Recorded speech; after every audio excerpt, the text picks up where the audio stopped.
A'udzubillahiminasyaitonirrajim. Bismillahirrahmanirrahim. Assalamualaikum warahmatullahi wabarakatuh. Assalamualaikum warahmatullahi wabarakatuh. Alhamdulillahi rabbil alamin. Assalatu wassalamu ala asyrafil anbiya'i wal mursalin wa ala alihi wa ashabihi wa tabi'ina wa tabi'ihim bi ihsan ila yaumiddin, amma ba'd. Muslimin dan muslimat yang dirahmati Allah sekalian, pada malam ini bersempena dengan sambutan Ma'al Hijrah umat Islam di seluruh dunia sedang memberi fokus kepada satu daripada detik sejarah gemilang Nabi kita Muhammad sallallahu alaihi wasallam yang akhirnya menjadi noktah tegaknya tamadun dan peradaban Islam yang gemilang, yaitu peristiwa hijrah yang berlaku kepada Nabi kita Muhammad sallallahu alaihi wasallam atas perintah daripada Allah Subhanahu wa taala. Ringkasnya, kalau kita membuka lembaran sejarah Nabi sallallahu alaihi wasallam, sekurang-kurangnya kita akan bertemu dengan 3 peristiwa hijrah yang berlaku, dan setiap detik hijrah itu mempunyai misi yang tertentu, tidak sama di antara satu sama lain. Hijrah yang pertama ialah hijrah yang dilakukan oleh para sahabat radhiyallahu alaihim ajma'in daripada Makkah ke Habsyah, tanpa disertai oleh Nabi sallallahu alaihi wasallam pada waktu itu. Misinya adalah untuk menyelamatkan akidah. Kerana pada peringkat awal Islam dibawa oleh Nabi sallallahu alaihi wasallam, bukan saja Nabi, bahkan para sahabat radhiyallahu alaihim ajma'in yang beriman kepada Allah, yang beriman kepada Nabi sallallahu alaihi wasallam, telah ditekan, ditindas, sebahagian diseksa dengan begitu dahsyat, bahkan ada yang dibunuh sampai mati. Akhirnya Nabi sallallahu alaihi wasallam mengambil suatu langkah untuk menyelamatkan akidah para sahabat, kerana bimbang mereka terpaksa meninggalkan Islam, meninggalkan ajaran tauhid dengan dahsyatnya tekanan, penyiksaan yang dilakukan oleh musuh-musuh Allah kepada mereka yang beriman kepada Allah dan Nabi-Nya sallallahu alaihi wasallam. Kerana pada waktu itu mereka masih berada di peringkat awal perkembangan Islam. Mendengar berita bahawa ada satu negeri yang rajanya adil, yang rajanya adalah dari kalangan orang-orang yang baik, lalu Nabi memerintahkan para sahabat untuk berhijrah ke Habasyah, menemui raja yang bernama Najasyi dalam misi untuk menyelamatkan akidah para sahabat radhiyallahu alaihim ajma'in. Hijrah itu berlaku dalam 2 delegasi. Yang pertama dipimpin oleh Ja'far bin Abi Thalib radhiyallahu anhu, dan yang kedua dipimpin oleh Sayyidina Utsman bin Affan radhiyallahu anhu. Kita tahu dalam peristiwa ini para sahabat mendapat pembelaan yang sewajarnya. Di bumi Habsyah, supaya mereka tidak ditangkap dan diseksa oleh orang-orang kafir Quraisy pada waktu itu. Itu hijrah yang pertama. Hijrah yang kedua ialah hijrah yang berlaku daripada Mekah ke Taif, dan ia dilakukan oleh Nabi sallallahu alaihi wasallam tanpa disertai oleh para sahabat radhiyallahu alaihim ajma'in, kecuali hanya ditemani oleh seorang sahabat anak angkat Nabi, yaitu Zaid bin Harithah radhiyallahu anhu. Hijrah Nabi ke Taif adalah menyempurnakan misi penyebaran dakwah, penyebaran risalah. Setelah mengambil kira orang-orang kufar Quraisy menolak ajaran Islam yang dibawa oleh Nabi sallallahu alaihi wasallam, bukan orang lain yang menentang Nabi, yang menolak risalah Nabi, yang memfitnah Nabi, yang memukul Nabi, yang mau membunuh Nabi, bukan orang lain. Terdiri di kalangan orang-orang yang dekat dengan Nabi sallallahu alaihi wasallam, yaitu kufar Quraisy. Mereka kenal Nabi, mereka tahu tentang Nabi, tetapi malah mereka tak terima dakwah yang dibawa oleh Nabi sallallahu alaihi wasallam.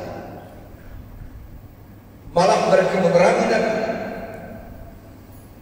Lalu Nabi sallallahu alaihi wasallam mengambil langkah, kalaulah orang Mekah tak terima, untung-untung orang di luar daripada Mekah boleh menerima ajaran tauhid ini.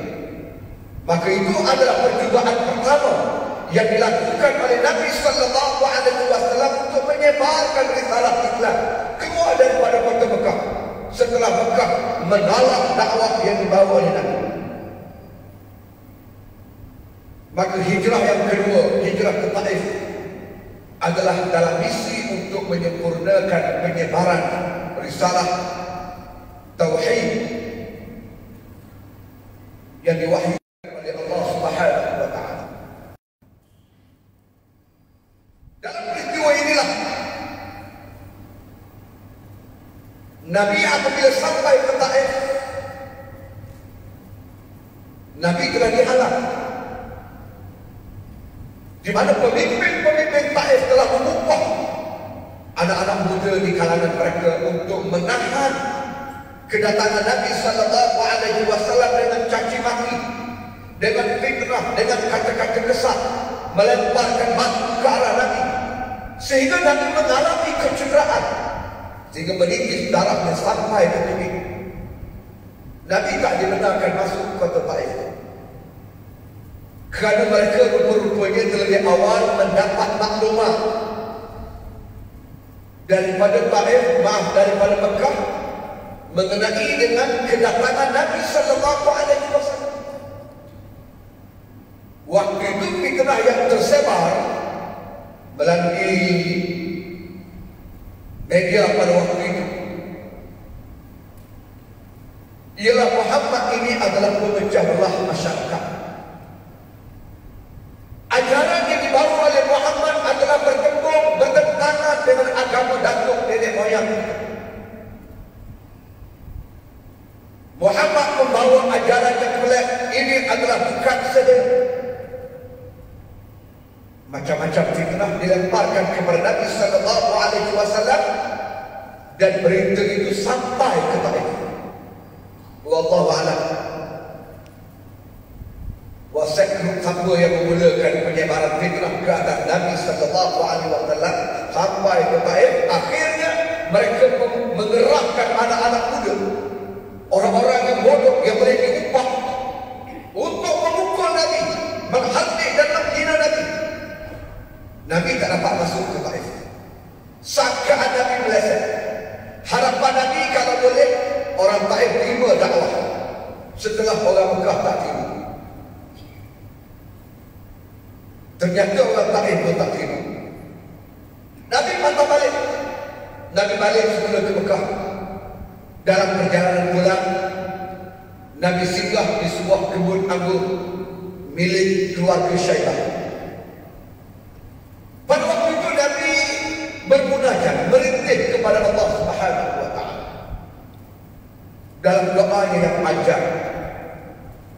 Antaranya kata Nabi sallallahu alaihi wasallam, Allahumma ilaika ashku dha'fa quwwati wa qillata hilati wa hawani 'ala an-nas ya arhamar rahimin.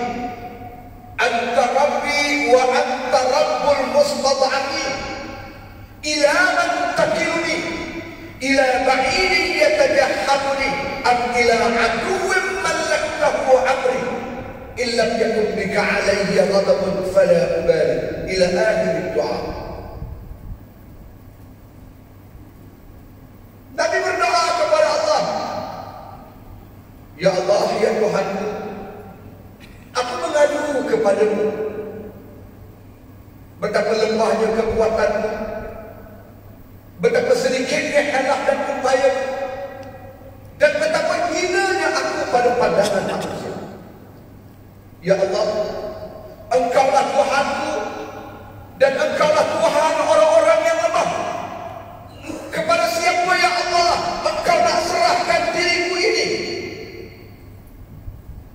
Adakah kepada orang-orang jauh yang senantiasa merancang strategi untuk menyerangku, ataupun kepada musuh yang pantang mencari kesempatan untuk menangkap dan memenjarakan aku? Ya Allah, jika sekiranya tidak ada kemurkaan-Mu terhadap diriku ini, aku tak peduli. Nescaya aku teruskan perjuangan Islam ini sehingga Islam tegak di atas muka bumi, dan ataupun aku mati binasa kerana. Doa Nabi yang disebut oleh para alim ulama sebagai doa yang menggegarkan ahli langit dan menggegarkan ahli bumi. Nabi akhirnya diutuskan oleh Allah malaikat untuk menghadapnya. Malaikat yang menjaga bukit, malaikat yang menjaga segala gunung-gunung, datang menghadap Nabi dalam keadaan Nabi sedih, dalam keadaan Nabi berduka cita, dihalang risalah tauhid yang dibawanya, kemudian dibagi rambut, dilemparkan batu sehingga cedera jasadnya. Nabi yang cedera jasadnya dan luka perasaannya mengadu kepada Allah Tuhannya. Maka kekasih Allah ini akhirnya diutuskan oleh Allah malaikat untuk menghadapnya dan memberi tawaran, minta izin dengan Nabi. Kalau Nabi membenarkan, mereka nak hempaskan gunung kanan bukit bukau yang ada di Taif ke atas seluruh penduduk Taif. Muslimin dan muslimat yang dirahmati Allah, sewaktu berdepan dengan situasi yang seperti itu, lalu Nabi sallallahu alaihi wasallam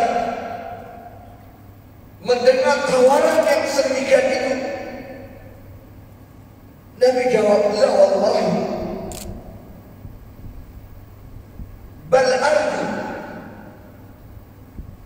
an akhruja min aslabihim man ya'budullah wahdah.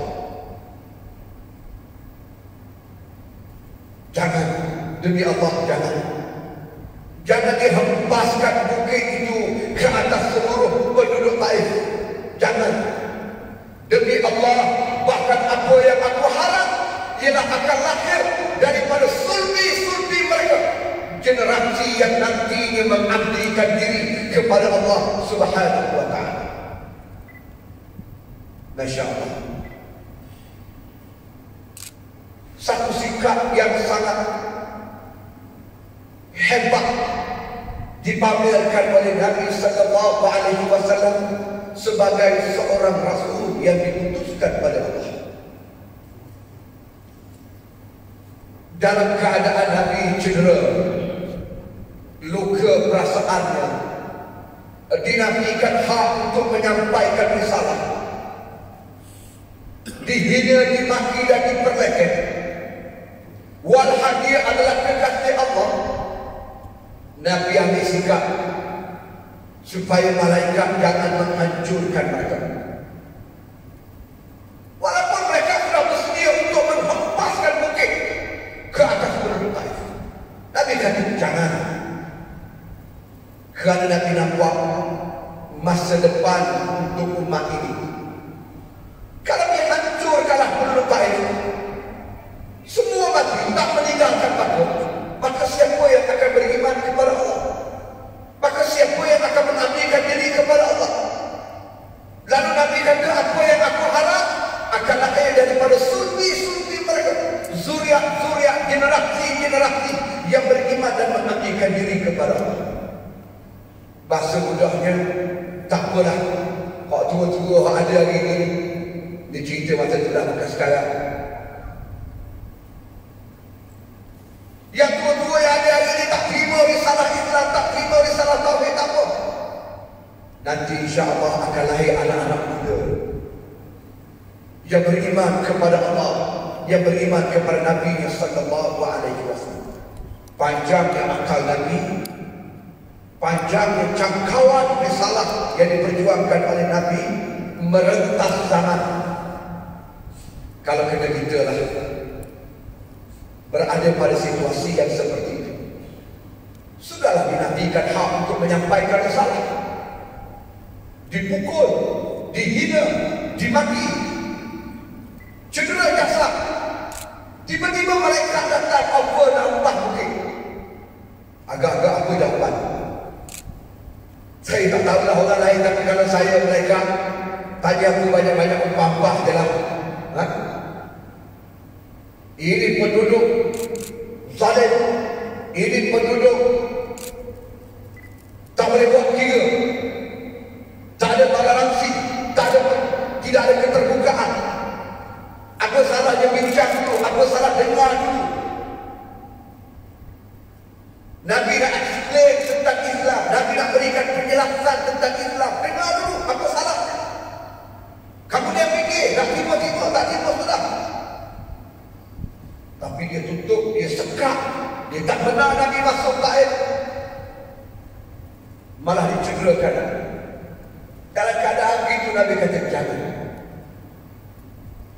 Saya sengaja sebut peristiwa ini untuk menjadi satu tauladan kepada kita semua. Sebagai seorang Muslim yang bertanggungjawab terhadap agama yang kita anut, satu sikap yang kita kena pelajari daripada Nabi sallallahu alaihi wasallam ialah bersabar dalam usaha untuk menyampaikan dakwah Islam ini kepada masyarakat. Jangan kokoh. Kadang-kadang kita nak menyampaikan Islam pada masyarakat, kita kokoh. Kita kokoh. Hari ini kita sampaikan Islam, besok kita mahu mereka ikut apa yang kita sebut, apa yang kita sampaikan. Hari ini kita perjuangkan Islam, besok kita harap Islam yang kita perjuangkan itu mencapai kemenangan. Kita terlalu kokoh. Sedang sunnah perjuangan Nabi sallallahu alaihi wasallam penuh dengan cabaran dan tantangan. Dan Nabi tunjuk sikap kepada kita supaya sabar dan mendoakan mereka supaya mereka dapat petunjuk daripada Allah Subhanahu wa taala. Kerana dakwah itu adalah untuk menyelamatkan manusia daripada kemurkaan Allah, menyelamatkan manusia daripada mereka terjerumus dalam api neraka Allah, inqadun nas anil nar, menyelamatkan manusia daripada api neraka. Itu objektif utama kepada kerja-kerja dakwah, mengajak manusia mengabdikan diri kepada Allah Subhanahu wa taala. Bukan berdakwah kerana kita nak mencari nama, bukan berdakwah kerana kita nak mencari kedudukan dan publicity, bukan berdakwah kerana kita nak mencari populariti, tetapi berdakwah adalah untuk menyelamatkan manusia. Oleh kerana itu, bersabar, pendakwah kena tenang. Kemudian doakan orang yang kita sampaikan dakwah kepada mereka. Baik itu hijrah yang kedua. Hijrah yang ketiga yang kita sambut ulang tahun peristiwanya pada hari ini menjelang saban tahun Muharram, di saban tahun, ialah Hijratul Kubra. Hijrah yang besar yang berlaku daripada zaman Nabi kita Muhammad daripada Makkah Al-Mukarramah pada zaman Nabi kita Muhammad sallallahu alaihi wasallam ke Madinah Al-Munawwarah. Pada waktu itu Madinah dikenali sebagai Yathrib, kota Yathrib. Suatu kota yang gersang, suatu kota yang kering kontak. Dengan datangnya Islam akhirnya dikenali sebagai Madinah Al-Munawwarah, suatu bandar yang bergemerlapan dengan cahaya hidayah yang dibawa oleh Nabi kita Muhammad sallallahu alaihi wasallam. Peristiwa Hijratul Kubra ini ialah peristiwa yang dilakukan oleh Nabi sallallahu alaihi wasallam bersama dengan semua para sahabat radhiyallahu alaihim ajmain. Misinya adalah untuk mendaulatkan syariat Allah di atas muka bumi. Setelah hijrah yang pertama, sahabat saja pergi, Nabi tak pergi. Misinya adalah untuk menyelamatkan akidah. Hijrah yang kedua, Nabi saja pergi, sahabat tak pergi. Misinya adalah untuk menyebarkan dakwah. Hijrah yang ketiga, Nabi dan para sahabat semua sekali pergi. Misinya adalah untuk menegak dan mendaulatkan syariat. Maka ketiga-tiga ini menjadi package yang sempurna, yang lengkap bagi pejuang Islam di sepanjang zaman yang menyambung perjuangan Nabi sallallahu alaihi wasallam. Dan apabila kita menyambung ulang tahun peristiwa hijrah, kita kena fahamkan yang pertama mesti mempertahankan akidah. Yang kedua mesti menyebarkan risalah dakwah Islam kepada umat. Yang ketiga mesti berjuang untuk menegakkan dan mendaulatkan syariat Allah Subhanahu wa taala sehingga syariat itu menjadi lebih tinggi daripada ideologi yang dicipta oleh manusia. Duduk pada tempatnya yang tidak ada tinggi, yang tidak ada yang lebih tinggi daripada Islam yang diwahyukan oleh Allah. Al-Islam ya'lu wa la yughla alaih. Islam itu tinggi dan tidak ada yang lebih tinggi daripada Islam. Apabila kita mempelajari tentang hijrah, perkara ini harus kita sedar dan kita faham. Itu yang pertama. Yang kedua, dalam peristiwa hijrah itu sendiri syarat dengan peristiwa-peristiwa yang menjadi pengajaran kepada kita. Selain daripada pengajaran pertama yang saya ambil daripada peristiwa Taif tadi, kita lihat beberapa peristiwa pula yang berlaku dalam hijrah Nabi ke Madinah. Tak sempatlah nak cerita semua dalam masa yang terhad. Saya ambil satu dua peristiwa yang penting. Satu ialah peristiwa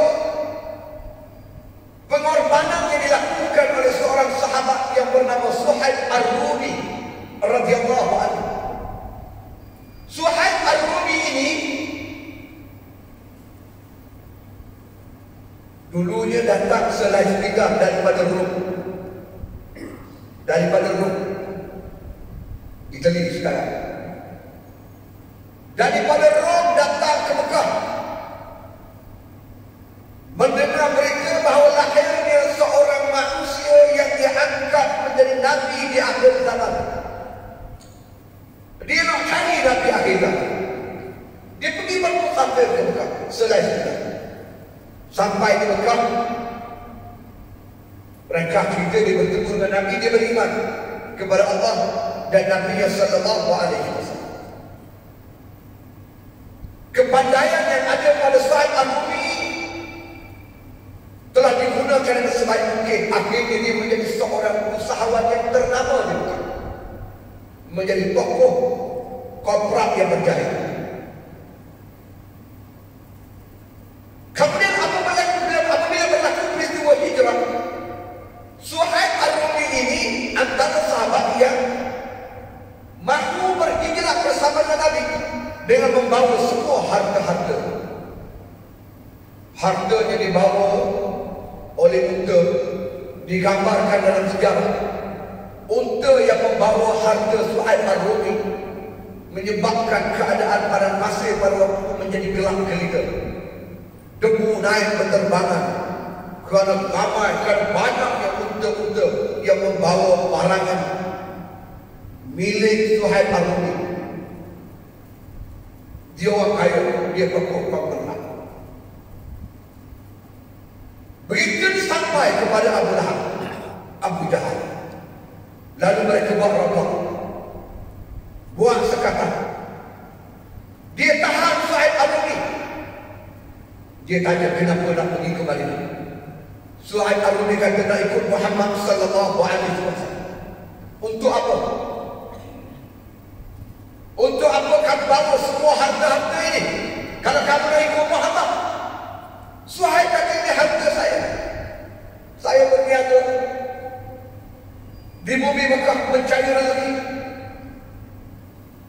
Abu Jahal kata, kamu boleh ikut Muhammad, tapi dengan satu syarat. Kamu kena tinggalkan semua harta-harta kamu. Kerana harta ini kamu cari di bumi Mekah, kamu tak boleh bawa ke Madinah mengikut Muhammad. Suhaib kata, asal aku boleh ikut Muhammad sallallahu alaihi wasallam, maka dia tinggalkan harta supaya dia bebas untuk berhijrah ke Madinah. Peristiwa ini sampai kepada Nabi sallallahu alaihi wasallam dan Allah menurunkan Al-Quran, menurunkan wahyu sempena dengan peristiwa ini.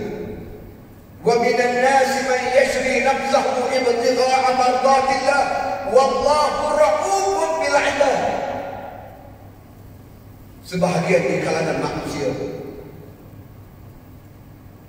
yang telah menjual ataupun yang telah mengorbankan kepentingan dirinya, kepentingan hartanya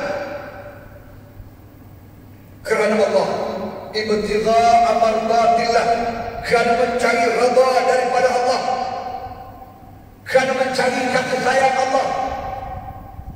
Dia sanggup tinggalkan hartanya, dia sanggup tinggalkan kepentingan pribadinya semata-mata nak bersama dengan Nabi, nak mendapat redha daripada Allah. Orang yang seperti ini, kata Allah, dilayan dengan penuh istimewa, layanan VVIP di sisi Allah Subhanahu wa taala, kerana dia sanggup mengorbankan harta semata-mata untuk Islam. Ada orang dia sanggup mengorbankan Islam semata-mata kerana harta. Wala'iyadzubillah. Yang macam ni Yaman, di kalangan masyarakat umat Islam di zaman mutakhir ini, ramai yang meninggalkan Islam kerana harta, kerana nak jaga perut, kerana nak jaga poket, nak jaga beliau nasi.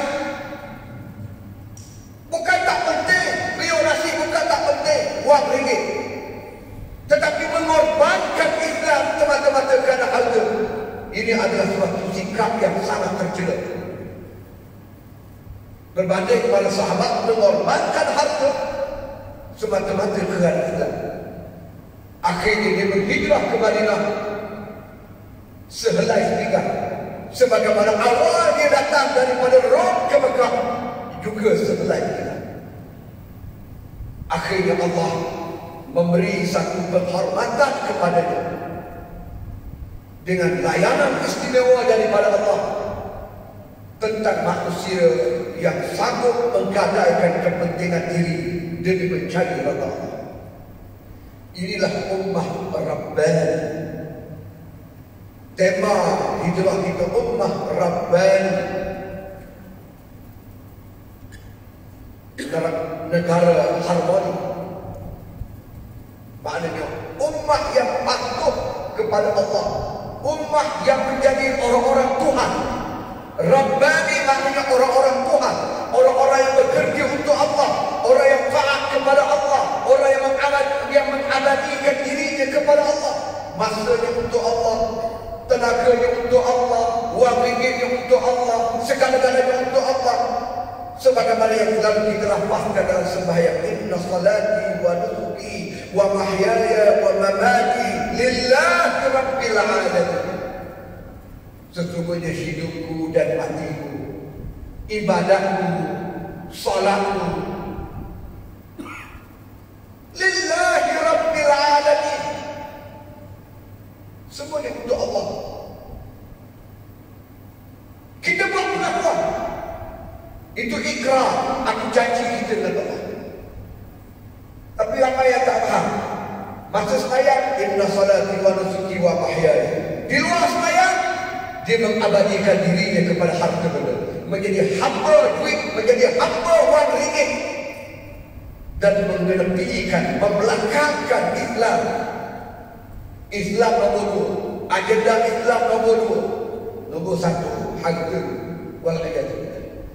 Patutnya kita ambil ibrah daripada peristiwa sejarah hijrah Rasul ini. Kita kenali tokoh seperti Suhaib Ar-Rumi yang akhirnya Allah sebut dalam Quran, wa minan nas, ada di kalangan manusia man yashri, orang-orang yang mengorbankan diri, menjual kepentingan pribadinya untuk mencari redha Allah.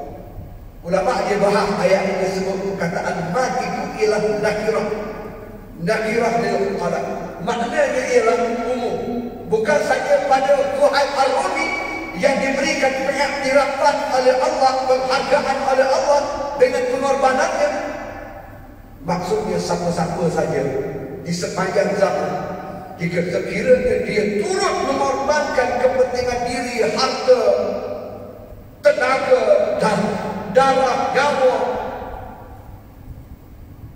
dia juga boleh termasuk di kalangan orang-orang yang nantinya dilayan oleh Allah dengan satu layanan yang sangat istimewa di akhirat. Tentu saja bebas daripada api neraka, insya-Allah. Itu satu peristiwa. Peristiwa yang kedua yang sempat saya sebut pada malam ini ialah peristiwa yang berlaku kepada Sayyidina Ali karramallahu wajhah. Apabila berita tentang Nabi nak berhijrah daripada Mekah ke Madinah diketahui oleh orang-orang kafir Quraisy, mereka lantas segera mengadakan musyawarah, perbincangan untuk menyegah hijrah Nabi, kerana mereka tahu implikasinya. Lalu pada waktu itu mereka merancang untuk membunuh Nabi sallallahu alaihi wasallam, mengerahkan pemuda-pemuda daripada setiap kabilah yang ada di kalangan mereka untuk kepung rumah Nabi dan bunuh Nabi di saat Nabi tidur di atas katil. Perancangan orang-orang kafir itu dibocorkan oleh Allah Subhanahu wa taala kepada Nabi kita Muhammad sallallahu alaihi wasallam. Allah beritahu kepada Nabi perancangan orang-orang kafir. Wa idh yamkuru, antara ayat Al-Quran Allah sebut, wa idh yamkuru bikal ladzina kafaru liyusbituka aw yaqtuluka aw yukhrijuka wa yamkuruna wa yamkurullah wallahu khairul makirin. Ingat ketika mana mereka merancang mengatur strategi golongan musyrik untuk memenjarakan kau wahai Muhammad, untuk membunuhmu wahai Muhammad, dan untuk menghalaumu keluar daripada bumi Mekah. Mereka merancang, Allah juga merancang, dan Allah adalah sebaik-baik perancang. Allah beritahu kepada Nabi perancangan musuhnya, dan Nabi pun mengatur strategi, antaranya meminta supaya Sayyidina Ali karramallahu wajhah ambil tempat tidur Nabi, supaya tindakan ini nantinya mengelirukan orang-orang kafir Quraisy yang sedang mengepung rumah Rasulullah dan menyangka bahawa Rasulullah masih berada di atas katil, sedang tidur. Dia minta kena diambil ganti tempat tidur Rasulullah. Selimut jangan bagi nampak muka kaki. Maknanya apa? Maknanya Sayyidina Ali telah mempertaruhkan nyawa. Kalaulah orang kafir itu menempa ke arah Sayyidina Ali karramallahu wajhah pada waktu itu, yang mengganti ke tempat Rasulullah, lalu memukul dengan pedang yang ada pada setiap kabilah yang menempuh, sebagaimana dirancang oleh mereka pada awal. Jawabnya Sayyidina Ali akan terbunuh dalam peristiwa itu. Tapi Sayyidina Ali tak fikir soal itu. Dalam usianya yang masih remaja, setengah riwayatkan 18 tahun, tak fikir panjang, terus ambil tempat Nabi, ganti Nabi, supaya Nabi boleh melepaskan diri, berhijrah ke Madinah, melangsungkan cita-cita dan matlamat penting daripada hijrah, yaitu mendaulatkan syariat Allah. Biarlah dia mati pun tak apa. Ini pengorbanan yang besar.